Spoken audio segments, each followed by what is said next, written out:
અમરેલીના ધારી પંથકમાં ભારે પવન સાથે કમોસમી વરસાદ વરસ્યો છે, જેને લઈ અને ઉનાળુ પાકને નુકસાન થવાની ભીતિ સેવાઈ રહી છે.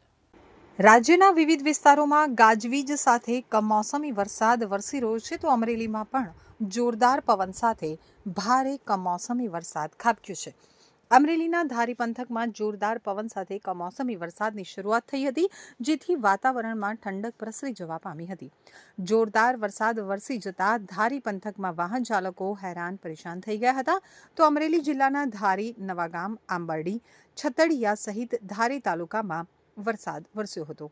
સાર્વત્રિક ધીમી ધારે વરસાદ વરસ્યો હતો, જેથી લોકોએ બફારામાંથી રાહત અનુભવી હતી.